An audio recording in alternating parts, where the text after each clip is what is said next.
Hello, everyone, and welcome to another episode of Unsung Heroes, where we get to recognize and listen to heroes in the community of Cherokee County.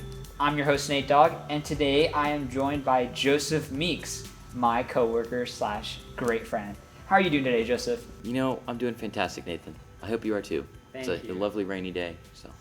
It's a lovely rainy day. Always. There is such a thing. All right. Joseph, I'm sure everyone's wondering, can you tell us a little bit about yourself? Yes, well, I'm Joseph. I go by Meeks at work. I don't know why, but apparently that's my last name. So, I'm going into senior year of high school at a private school called Rivers Academy. And yeah, I work a lot. Work is pretty much my life, which some people think is lame, but I think it's pretty cool.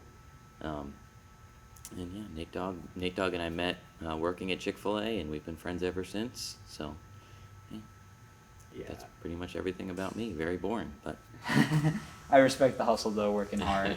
yeah. No, you told me you participated in a lot of group activities prior to working Chick-fil-A, which include cross-country, chess, gaming, and then Chick-fil-A definitely has expanded on that. But how has that helped you mold you into the person you are today? Well, as a kid, I didn't have I didn't have all these gaming consoles. Like everybody my age was playing video games all day, on Wii or computer, whatever, and I just never had any of that. So I think from a young age, instead of kind of being focused on a screen like so many people around me, I was outdoors adventuring, or I learned how to play chess when I was, I think, 5, and I played chess ever since. I used to draw all the time. I don't anymore, but I used to. And I think, in our society, everybody's on a screen. I sound like an old man, but everybody's on a screen. Everything is focused about screens today. And as great as they are, living your life around a screen, video games and all that, just really affects you. And I think because I have, stirred away from that as a kid, it's really shaped me into who I am. I'm still very adventurous, very creative, and very good at talking to people, like one-on-one, talking with people, getting to know people. So I'm very happy to, be like that. That's solid, definitely just kind of separate yourself from the bunch is always a good aspect. Yeah, I'm very much about being my own self rather than being shaped by trends and everything else. I respect that. All right. And we talked about it, you work at Chick-fil-A. So now the bigger question is, how has Chick-fil-A not only helped you grow as a person, but helped you better connect with your community? Yeah. Well, Chick-fil-A is known for its customer service. I mean, we are always, my pleasure, have a great day, we'll chase after you if you forget your fries, whatever. And because I've always been that kind of person who, I have like this desire, I just really want to be liked by other people. So if a guest drives away and they're missing their fries or whatever, I'm not the kind of person that'll shrug it off. I'm the kind of person that will remember that and think, man, there's somebody out there that hates me now because we forgot their fries. So just being able to be there for really complete strangers. We have some regulars, but mostly complete strangers. Interacting with them, improving their day, even though they're just here to get food. And then, socializing with my teammates, like Nathan. I wouldn't have met so many people at Chick-fil-A if it weren't for, me getting a job there. All my friends most of my friends are at Chick-fil-A. So it's really been a blessing for my life. And it's really just taught me how to interact with people so much more than texting or anything like that. Absolutely. I'm glad you're part of that team because you definitely make a contribution to it. Hey, I learned from the best. Thank you. All right. What are some motivations and drives that have inspired you to be the person you are today?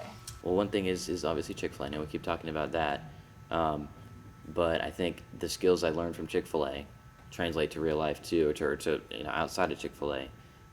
Like I said, I just always want to be liked as a person. And that pretty much influences everything I do.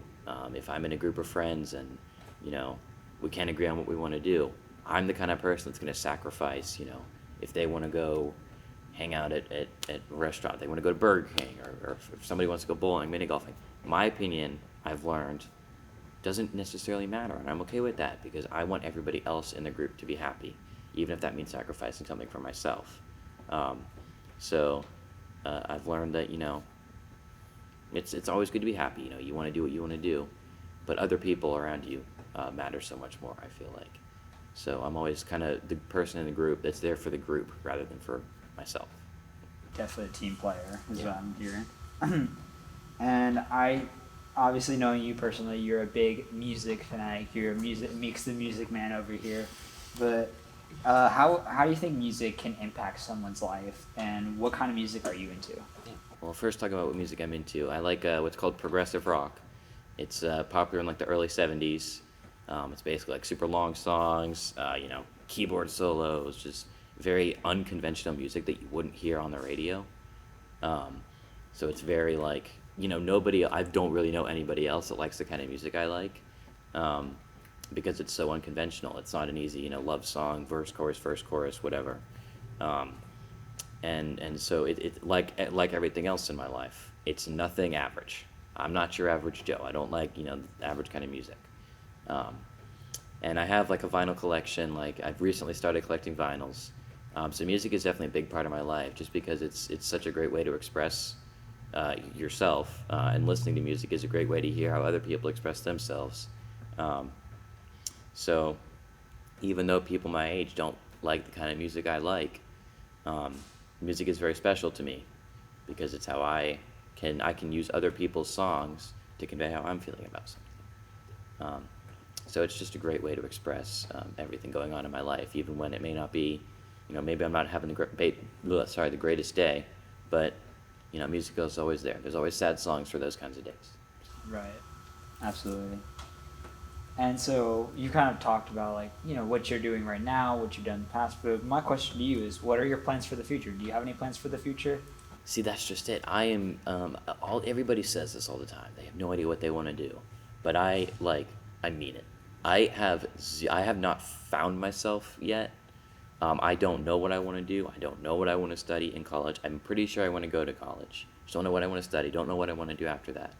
Um, so finding myself is something that I'm prioritizing now. I'm very interested in science and engineering and mathematics and that kind of stuff. So maybe one day I'll be, building a rocket to go to Mars, something like that. Um, but I really have no idea, and I think it makes life more thrilling, not knowing what you want to do. You're not like sit on this straight path. You're looking for a path, sure, but it's more free, if that makes any sense whatsoever. I got you. The complicated wise mix, but still getting through with the points. Yeah. What would you like to tell others who are wanting to be making an impact on their community? Well, I know a lot of people that are, very shy. There are people that are not exactly social. My brother is a great example. He's very, he'll sit in his room and, play Minecraft all day or whatever.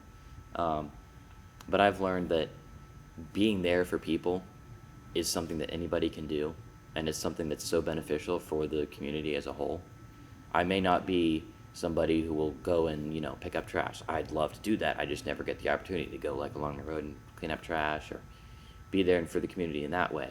Again, I'd love to. I just don't have, never done it before, and I, won't probably because I can't find opportunity. But being there for people around me, being there to like lighten the mood, to lift people's spirits. At Chick-fil-A, I'm always the one that's, we may be dying. There may be a huge line of people, drive-thru's full. But I'm always there to, make everybody feel loved and appreciated. And I think that's a big, big thing. And a lot of people don't know or don't have a desire to. But being there for other people is rewarding for everybody else, obviously. Being there to help people when they need it helps them, of course. But it's also very self-fulfilling.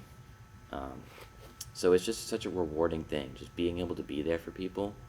And to those that, like my brother, who would sit in his room all day, I wish I could get my brother to realize that, what, there are people outside of screens, and they are so much better than your fake Minecraft 3D guy. Because everything's rewarding. Everything goes both ways. If I'm helping Nate Dogg out, Nate Dogg loves it, and I help, and I'm, feel better about myself. So just Absolutely. go out there. You heard the man. Go out there. Is there anything else you'd like to add at all, or any advice you'd like to share with the people? If there's anything I've learned, it's don't be your average Joe. Do something different. Make yourself unique.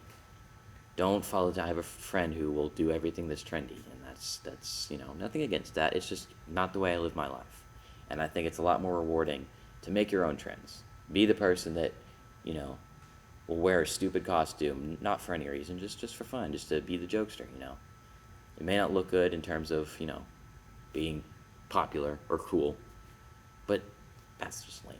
So just be unique, be yourself, be a Nate Dogg. Be a Nate Dogg. All right. It's a lot more fulfilling. Absolutely. Thank you so much for your time. And I actually want to do a tradition that we've done for the past couple of times where we've had a person that comes on this, I'd say, I don't know if you want to call it a talk show or just a talk session. We're talking, it's a show. It's a show.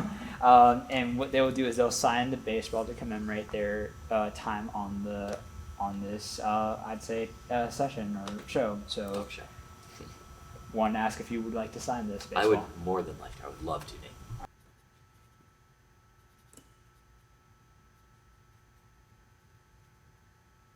There. This is really cool. Historic moment right here. And now we'll make it official. If I can, of course. It's a struggle. Here we go. Give me that.